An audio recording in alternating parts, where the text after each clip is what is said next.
that's why they're standing again here. And consider the bravery of even coming to this place.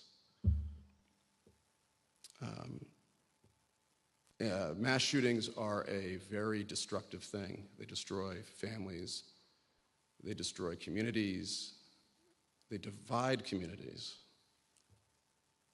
they pit people against each other. But there's one thing that mass shootings create. Mass shootings create anniversaries. Mass shootings create anniversaries that are in themselves destructive. April 20th is an anniversary for parents and loved ones of the Columbine shooting. April 16th for the Virginia Tech shooting. July 20th, there's a new anniversary, the Aurora shooting. 12/14/12, an anniversary I know very well, happened in my home state of Connecticut, the Sandy Hook shooting, a new anniversary. June 12th, Pulse, and the families and friends of those people who died. October 1st, all those people killed in the Vegas shooting and injured who have to remember every year, an anniversary they never wanted to celebrate. Santa Fe, May 18th. El Paso, August 3rd. Buffalo, May 14th. Highland Park, July 4th. Colorado Springs, November 19th. Uvalde, May 24th.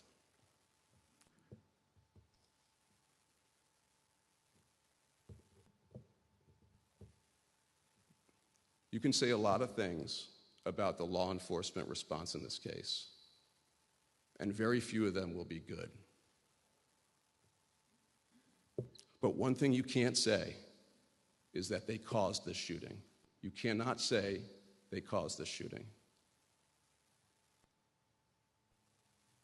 What is enabling these school shooters, or any shooter? What is happening?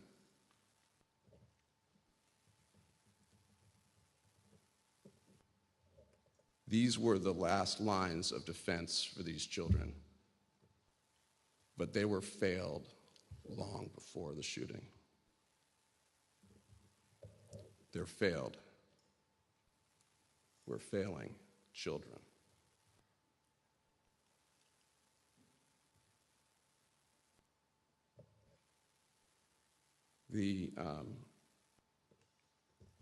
Let me just mention some things about this, the law enforcement.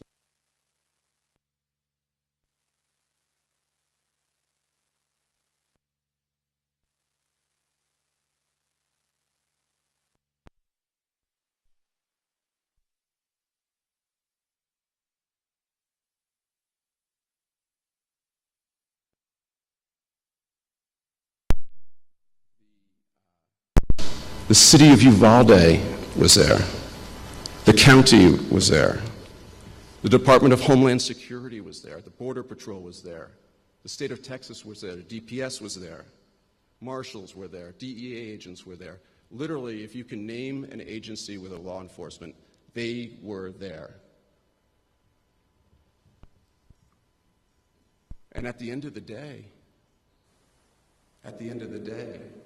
there were 376 law enforcements there.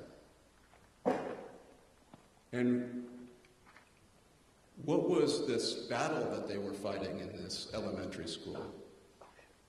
It must have been a massive adversary of great numbers and great strength. But it wasn't.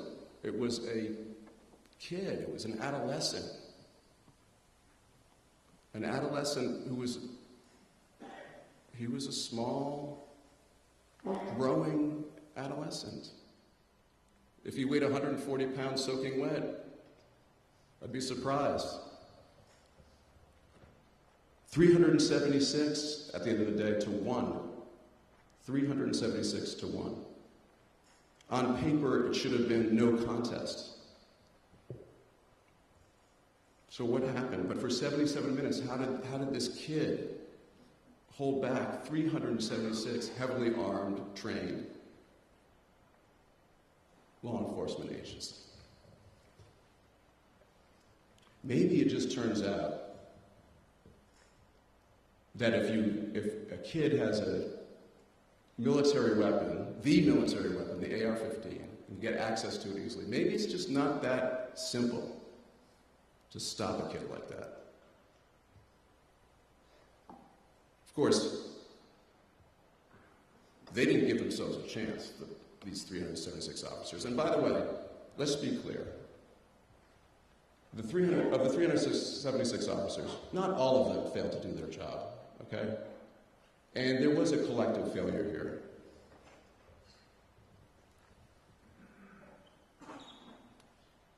Consider that no disciplinary action has been taken, none, against any of these 376 officers. Think about that. One way of looking at that is cover up, right? And there's a lot of that going around. Have you noticed that everybody that talks about this from the government, but state or government, blames everybody else, right? The federal government came in here and they did an extensive investigation, but did they discipline any of their officers? Did they fire any of their officers? They laid blame at the feet of local law enforcement. And let's face it, there's plenty of blame to go around. The state of Texas, what have they done? A lot of talk, a lot of blame. What has the state of Texas done other than prevent these families from getting the information that they so deserve? And in terms of the state of Texas, isn't it something that you could demand for school safety drills and provide almost no financial or other resources to local agencies like Uvalde? Do you think the city of Uvalde has enough money or training or resources? Do you think they can hire the best of the best? As far as the state of Texas is concerned, it sounds like their position is, you're on your own. You're on your own. It's not like the city had nothing set up to deal with a mass shooting at a school. School shootings are so foreseeable in this country, aren't they? They had drills, they had officers who had some training, they had equipment, they just didn't have enough. The burden of protecting children in schools in this country for towns like Uvalde is overwhelming, and it's an impossible burden to meet, even in the best of circumstances. That's how grave this threat is.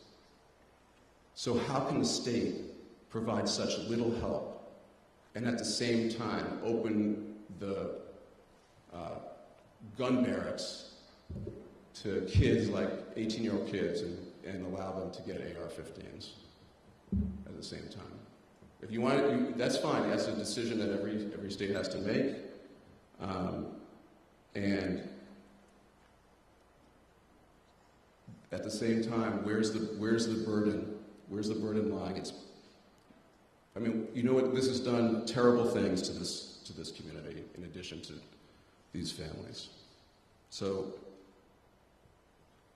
until that real root cause of what's going on is addressed, until the corporate enablers are dealt with, who enable this culture and this epidemic, and until those making money off of this start to clean up their act, the best we're going to ever do is a perfectly performed law enforcement response,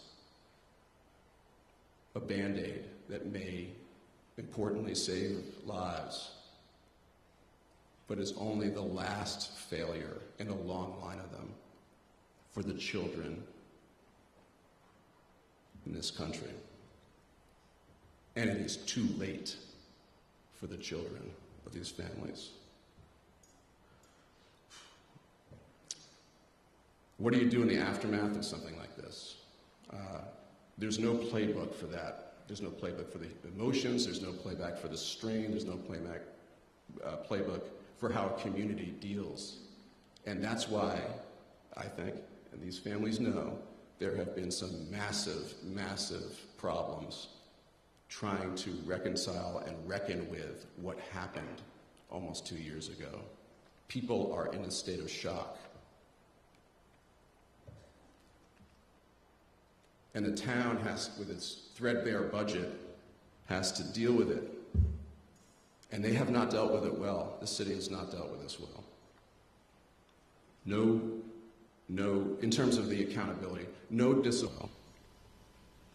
In terms of the accountability, no discipline of any police officers. No demotions, no nothing. Only an absolution. Basically, the city has said, and not alone in saying this, our officers did nothing wrong.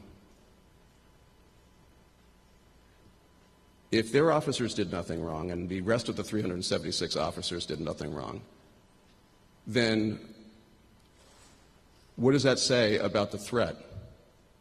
376 officers doing their job and unable to protect these children for 77 minutes. Maybe it just turns out that when you have good guys with guns, it's not that easy to take out a kid with an AR-15. But, I mean, because they all did their jobs.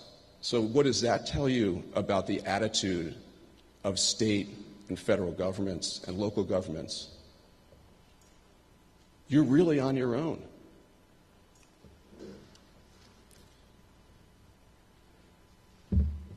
But of all the agencies we've talked about, there is the other side of this city, and this city is a good city. I never heard of Uvalde, being from Connecticut, just like you guys never heard of Sandy Hook until the shooting. And that's, of course, mass shootings put cities and townships on the map for the rest of the country that they've never heard of. This is a great place. I can see community here, and I've seen people shake hands and say hi. Up near New York, people don't do that. They greet you in another way. But this is really a genuinely good community. And I guess it's called a city, but to me it looks like a small town. And it's been, in a way, a tale of two cities in terms of their response. If you wrapped up the part of their response, I'm talking about not the law enforcement response, I'm talking about what the city has done to hold those accountable. If you wrap that part up, yeah, it couldn't have been handled in a worse way. No transparency, no clarity, no action. And it's difficult in this city, I hear, because it's so small, to run into people in the street, police officers, who must be living with, let's be honest, these officers, many of these officers, if not all, must be living with tremendous guilt and anxiety and trauma. But I've heard it's difficult in a community like this. So that's on the one side. But let's talk about the other side, what the city has done. This city has done something, I would say, that was actually kind of remarkable. In the modern era of defensiveness, they approached us, the community of Uvalde approached these families. They said, what can we do? What can we do? We don't have money. We don't have much money. We don't have money of our own. We have a light budget. We can't take care of all your needs. We can't take care of the surgeries he may need. We can't take care of the trauma, of the therapy. We can't do that. We just don't have enough money. But what else can we do? They said, we have some insurance money. You can have all the insurance money, but we don't have a lot of that either. And of course, the last thing these families would ever want to do to their community that they either grew up in and have stayed in and were born here, or they moved here because of the community, the last thing they would want to do was to inflict any financial hardship on their friends and neighbors in this community. Their friends and neighbors didn't let them down. So the opportunity to work with the city, and of course, this was one ray of sunshine in a healing process. And over the course of over a year, we have worked with city attorneys who approached us. The city has engaged a gentleman by the name of Lee Taft on a very unusual but also beautiful process called restorative justice. What is restorative justice? Restorative justice is the type of justice or remedy that does not involve money, but it involves something effectively that demonstrates compassion and respect to those that have been harmed. It's a way for a city like Uvalde to make peace, to extend an open hand, a hug to these families when they can't simply express that from money, through monetary compensation. And that's exactly what the city did, and they've worked hard at it. And we applaud their efforts, particularly those of Clarissa Rodriguez, their remarkable attorney, who has spent, seems like she has more than 24 hours a day, and that's just spent with us on this very challenging process. These families, the city asked these families to meet with this gentleman named Mr. Taft, where they expressed what they were looking for. What would make them feel good? What would make them feel heard and listened to? What would make them feel that their losses were in some way recognized in a valuable way? Valuable not in terms of dollars and cents, but in terms of gestures or efforts. That's restorative justice. And I'd also like to, by the way, commend Bo Joseph, who was also involved in this process from the TML, who was very gracious. So the restorative justice part of this resolution with the city is critically important. And you'll hear that these are some of these may strike you as very modest. And I want to say it's the thought that counts, but there was so much effort that went into this. So first of all, the families do not want to have what happened to them have happened to any other member of this community or any community in the state of Texas or any community in the country, as much as they can do anything about it. That's why they are standing here, not because they want to, but because they feel this is the right thing to do, fighting in the name of their children and for the rest of us. And so you'll hear that the restorative justice process has led to things that don't just benefit them, but even more benefit the community. Some of the policy changes that were involved in the restorative justice project include the implementation of a new fitness for duty standard for Uvalde police officers to be developed in coordination with the United States Department of Justice's Office of Community-Oriented Policing Services. Another negotiated part of the restorative justice process was a commitment from the Uvalde Police Department to provide enhanced training for current and future officers. A third part of the police improvements that would be part of the restorative justice initiative between the city and the families led to an agreement to coordinate with the families concerning the public safety risk and burden on police due to the prevalence of gun violence. Listen to what I just said, the burden on police. So when you think of restorative, these families have taken steps aggrieved by police failure to do their job to relieve the burden on police due to the prevalence of gun violence. I could not be more proud of them for that. And it's just so remarkable in the midst of their grief. City of Uvalde also commits to things that are meaningful, establishing May 24th as an annual day of remembrance, building a memorial and funding a memorial on the plaza and coordinating with the families, continuing to support and further supporting mental health services for the families and the survivors in the greater Uvalde community, and continuing to work with third-party entities to bring new developments for children and in Uvalde. You know, while I have the microphone, if there is anybody listening or watching that wants to help this community and provide mental health services and some of the massive amount of resources that these families in this community needs, just Google me.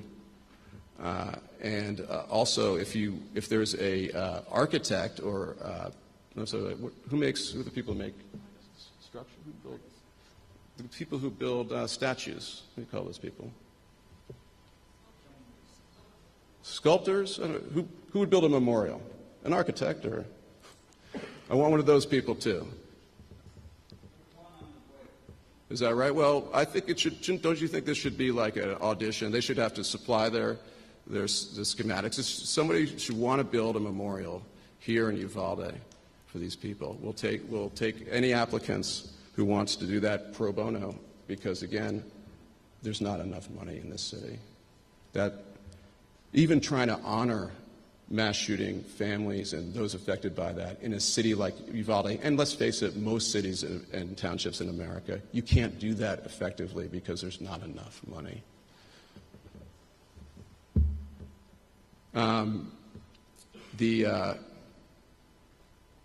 There are other parts to this, and this is restorative justice, and that has to do with things that you never think about. You know, when you have kids and you watch your kids grow up, and one thing you never ever could possibly think about is that one day you might have to tender to their grave sites, right? You would never imagine that would be some part of being a parent, of tendering to their grave sites. And so part of this restorative justice initiative is simply maintaining regular maintenance of the Hillcrest Memorial Cemetery where these children are buried, creating 2 additional at-large positions on the Cemetery Advisory Board to be filled by members of these families, reimbursing the families for the cost of repairing ornamentation at the victims' grave sites, which the families had previously paid for themselves from donated gravesite funds which the city holds. So there was such a tremendous outpouring from the greater community, from members, citizens of the state of Texas, and from citizens and all over the country. And there were funds that were put in by one gentleman for the cemetery, so that these children's grave sites could be kept up and in a way that was meaningful to the families. And that there was a little bit of let's call it a miscommunication about those funds, and they resolved that. And then continuing to provide updated accounts of all donations the city has received in connection with Robb Elementary shooting and the spending of such funds. This is very much like Sandy Hook and other communities, the outpouring of support from the country. We've all seen it. Money comes in, teddy bears come in, cards come in, but people of goodwill just want to help, right, in the immediate aftermath. Of course, that fades over time pretty quickly, but then it presents these problems when you have to divide the money. And the city, and that's another division that can affect the harmony of a community. Lastly, I just want to, about the resettlement part of this, I just want to say that the monetary part of the deal is, if you recall, the monetary part of the deal is that it's really in addition to, you think about it as something on the list. It's in addition to the impactful and long-lasting steps that I've outlined. The city of Uvalde has agreed to pay its insurance of $2 million, which is all that there was. The families did not want to, again, just to be clear, these families could have pursued a lawsuit against the city, and there's certainly grounds for a lawsuit. Let's face it, sadly, we all saw what we saw. No, there's not a single person in this room or watching or even, in town, in any government or anybody who knows anything about this case and the response knows that it was an inexcusable failure at the end of the day. There's nothing we can do about it now. But instead of suing the city and jeopardizing the finances of anybody, families have accepted just simply the insurance doesn't affect anybody.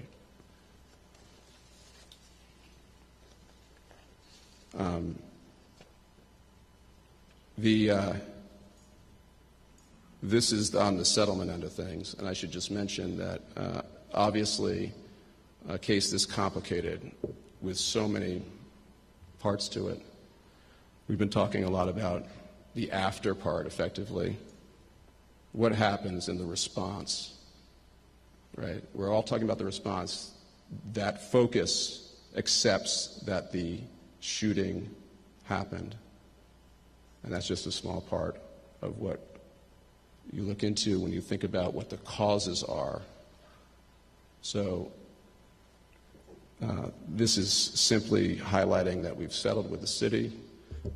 There will be lawsuits forthcoming, most immediately against the state of Texas, which has done nothing at all but burden this town before the shooting by not giving them the resources they need, prevented these families from getting the information they need, and then blaming the city as if they didn't have, how many police officers there? 98? As if they had nothing to do, as if they didn't know how to shoot somebody, as if they weren't heavily armed and the most well-trained. Blame the least well-trained, least resourced, and least equipped officers for a problem you helped to create. So yes, we are suing the state of Texas. And we're also suing, down the line, we'll be suing the federal government, also heavily trained, equipped. You had over 150 some odd federal officers there who also were there and stood around until one or more breached the room at 77 minutes. Sure, that was a heroic act. It was a heroic act 77 minutes late. But this day is really a day to allow these families to heal and tell the community of Uvalde that they love you, they love living here, and they want to stay here. They want to stay here, and they need you. And when you see them on the street, if you pass them on the street, you don't have to look away, even if you wear a badge. You need each other here, because that's what mass shootings do to a town. Thank you. At this point,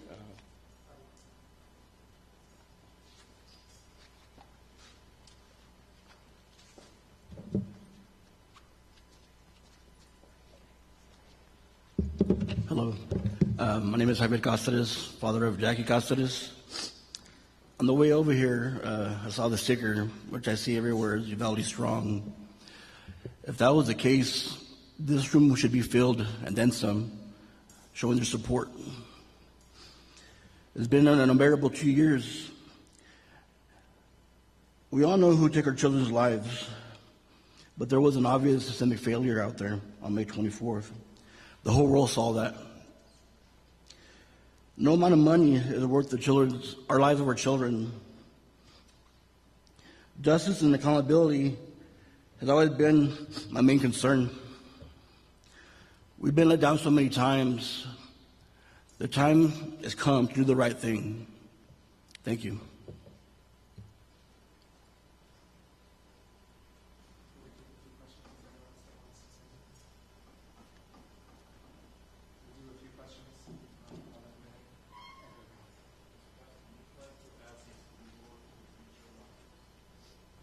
I didn't. Yes, of course. Yeah, the school board will be named. You mean the UCISD? Yeah. Let's go. Sorry, down the road this way in no particular order. Can you just clarify one more time for all of us here the list of who you plan on suing next? I think you sort of mentioned a couple of them. Well, the immediate case will be the state of Texas and the UCISD. Because of quirky legal rules, we won't be naming the government until later. Sorry, I mean it's probably more. When I say state of Texas, I'm really speaking of individual officers. That's how. Did you go to law school? That's a pretty good question. That's how it's done. So it's correct. I should be saying the individuals. The state's lawyers have already there's been lawsuits naming Texas DPS and Rangers, and the state has responded to Attorney General's response calling it a frivolous lawsuit.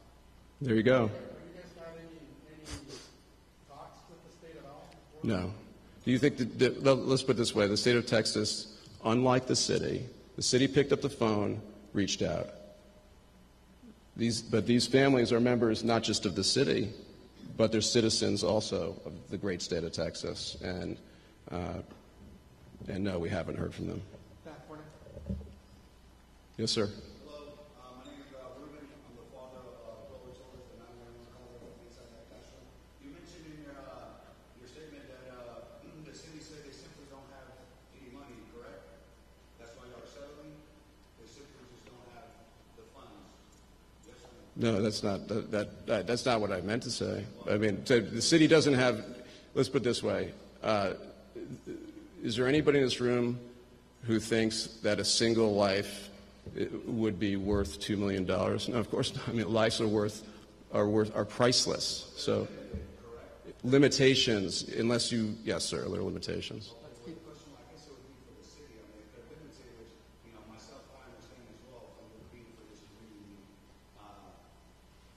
Have they considered getting rid of those officers? I mean, I know we're way past that, but I mean, that was a huge possibility where they could get rid of those officers and save funds that way. You know, that would be a lot of funds that they'd be saved to retire and put some of those officers on duty for the remainder of their lifetime. I think what I've heard. By the way, I'm the lawyer. I didn't lose children there, and all I can do is be an ambassador of what I've been hearing. And I think there's just a tremendous amount of anger at the city for keeping these people on their payroll, if not simply for just demoting some of them. And that is the. Remember, I said this is a tale of two cities. That is still something that these families find inexcusable, and that is the real accountability that is still being lost on this process.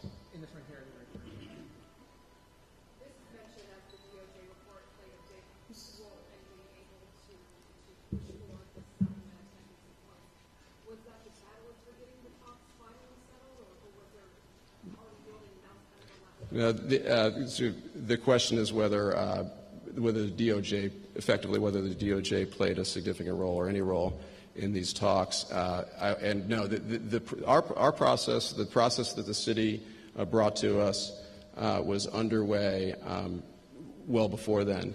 In fact, and the DOJ report, although one could criticize, like me, the fact that they spent 500 and some odd pages and really came up with just a list of things that a city could do better to respond, and not a single page on why the shooting happened in the first place. It did help to understand the process better. They spent millions of dollars on that investigation. Another burden of a shooting, the costs to law enforcement after the case and the government and state and local government. So it was helpful in helping us have a better understanding. And the families really appreciated the way in which that was shared with them. It was very transparent.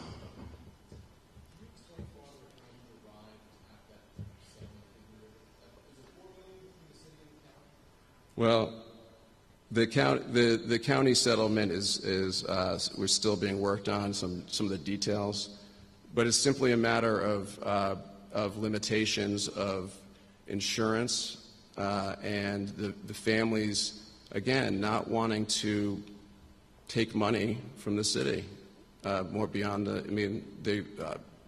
it's plain and simple. These families are sort of remarkable despite all their losses, in their willingness to accept that and make peace on the lawsuit end of things with the city.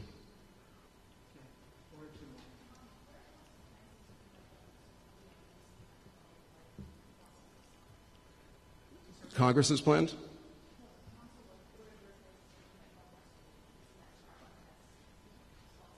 No, not PLACA. Are you talking about qualified immunity? Which there's a lot of immunities. So I think you're talking about the immunity that protects governments from being sued from conduct by law enforcement, the qualified immunity,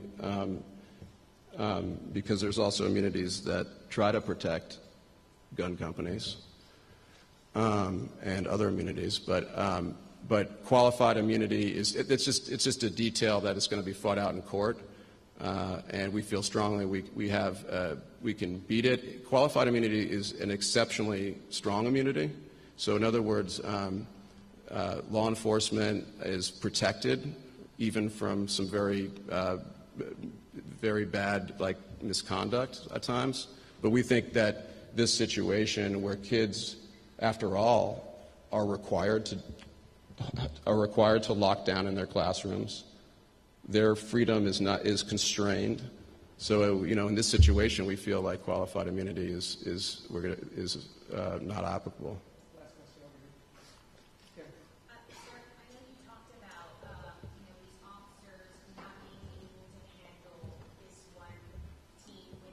True. Are you planning, and you said that there's more to come, are you planning to go after those gun manufacturers? Are you planning to go after those, Yeah, I can't comment on what's happening after today. This is just a moment to really explain the resolution with the city. There has been, and appropriately so, such a focus on law enforcement. And I think it is important to remember that they're the end of the road. That this is a road that is well along before they get there. And yeah, thank you. If